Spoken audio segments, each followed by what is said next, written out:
Competition. We've all experienced it through forms of relationships, sports, or academics. Competition can be healthy and is often seen as beneficial. However, too much competition can easily turn toxic. The Tanya Harding scandal, drug use among National League athletes, and the Lori Loughlin and Felicity Huffman scandal are all spotlight examples of corrupt competition. We've all heard the term friendly competition, and in some cases, friendly competition can be, well, friendly.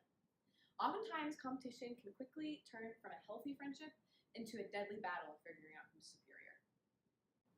You may recognize these two men from history class. Robert E. Lee was the commander of the Confederate Army during the American Civil War, and Johnston, a U.S. Army officer with distinction in the Mexico-American War. Nearly lifelong friends, Lee considered Johnson very close. Alternatively, Johnson felt animosity towards Lee. The reason Johnson felt so cold towards Lee was not that Lee took his lollipop on the playground or stole his girlfriend, but because Lee had a more successful career. While Johnson and Lee were both very close in the beginning of their friendship, once Lee ended his pre-service as Colonel of the 1st Cavalry, Johnston then began to become full of jealousy. While Robert E. Lee made sure to congratulate Johnson of his achievements over time, Johnson just decided to be salty. Robert Garnakill, a man who knew both Robert E. Lee and Johnston, because of his position in the Confederate Army, said that Johnston was a very little man, that he has achieved nothing, full of himself above all other things, eaten up with morbid jealousy of Lee and all of his superiors, in position, rank, or glory. A friendship that could have not thrived did not, because of friendly competition. Instead of building young friendships, competition shatters them. Unhealthy competition within social circles fuels negative peer interactions, including bullying and cyberbullying.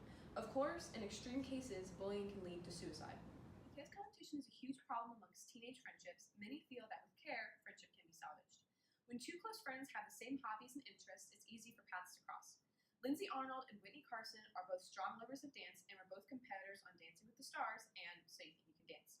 Because of this, it can be extremely easy for them to fall into the chasm that is competition. However, they still manage to keep their friendship airtight. Friendship should never come before competition, Lindsay Arnold said. Never sacrifice a good friend for the sake of winning. Because of competition leading to high levels of stress and burnout, competition could result in Carson and Arnold quitting their passion. However, they rose above the difficulty and the friendship is as healthy as ever. Even in literature, the idea of toxic competition ruining friendships is extremely popular. In a separate piece by John Knowles, two boys named Gene and Finney go to an all-boys school and are extremely close. This is until Gene becomes unfathomably jealous of Finney and encompasses an imaginary lifelong competition with him. We were even, after all, even enmity. The deadly rivalry was on both sides after all. This quote shows that Gene believes the competition to be superior is deadly, and someone who used to be his friend is now his enemy. Competition brings out the worst in people and ruins relationships. The majority of the people in the world participate in sports, watch them, or are forced to participate in school PE at some point in their life. Although sports are a good way to stay in shape, they're damaging to not only your physical but your mental well-being. If you play a sport, you'd agree that there's stress given to you by your coaches, your teammates, and yourself. You have to train to be better than the other guy to get the starting position over the other guy and to get that college recruitment over the other guy. To get ahead, some athletes take the low road and use performance-enhancing drugs such as steroids. Somerville believes that the urge to get ahead of competition can drive unintentionally put health at risk, and that you're putting other parts of your body at risk for damage. Adding on to the stress of athletes is the goal to play in a college sport. The recruiting process can be very stressful for athletes, and many have no idea about what to do or where to turn. Your grades, skill, and your personality all have an effect on how coaches see you, and you have to have all of those above the other guy to stand out. The process can be helped by online sources such as My Resume Inc., but is that really enough to reach a goal earned by only 2% of high school athletes? Many of you may know the well-known basketball player Zion Williamson. During the Duke vs. North Carolina game, his shoe split and he was injured. Widener's take on it was that it was another reminder of the uncertainty with which collegiate NBA athletes are faced. This could have derailed the entire career of an athlete before it even gets started. So in this case, Zion's life could have been completely turned around and he wouldn't have been able to live a life with his dream. coupled with physical injuries, is an important theme seen within the novel A Separate Piece.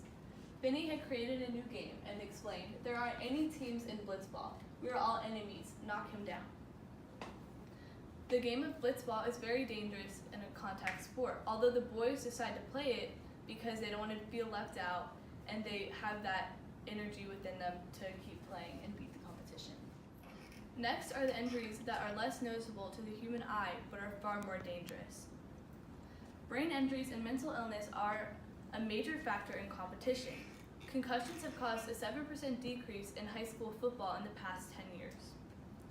A blow to the head can cause a quick jar to the skull, resulting in a concussion, and it is now required that schools have concussion protocol for athletes to learn about these symptoms. Bubar and Stouffer stated his first instinct was to keep playing because he didn't want to be seen as weak. To prove themselves to others, they don't think about the consequences in play anyways. Not only can you physically injure your brain, but it is also common for athletes to develop mental illness. The National Eating Disorder Association estimated that 62% of female athletes have some type of eating disorder. Avery Hoban had personal experience playing beach volleyball at the University of Alabama, Birmingham. She stated that her existing eating disorder was being fueled by the competitive culture of collegiate athletics. She was overwhelmed by what they had to eat and what they had to look like in order to play and be a star player. She stated that the appearance added pressure to maintain a particular body appearance, often above our performance. In conclusion, competition within sports can cause an immense amount of stress as well as physical and mental damage. It is important to remain in physical activity, but you should be aware of competition around you and realize what it is doing to your body.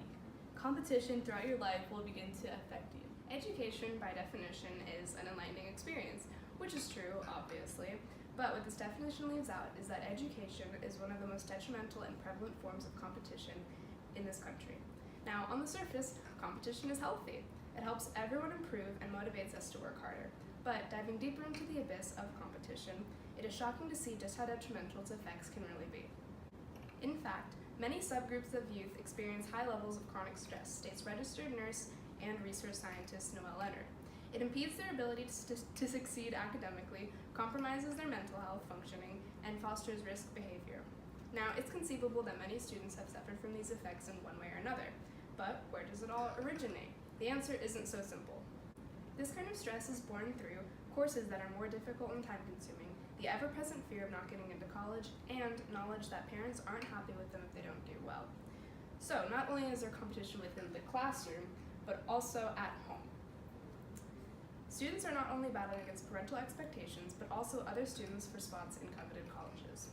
The novel A Separate Piece by John Knowles dives into the negative headspace that these kind of pressures have on us. I'd kill myself out of jealous envy. Here, the toxic mindset of competition in education is written plain and clear, but there must be some sort of payoff that makes all of the stress, sleepless nights studying, and anxiety worth it. Shockingly, it's really on the contrary.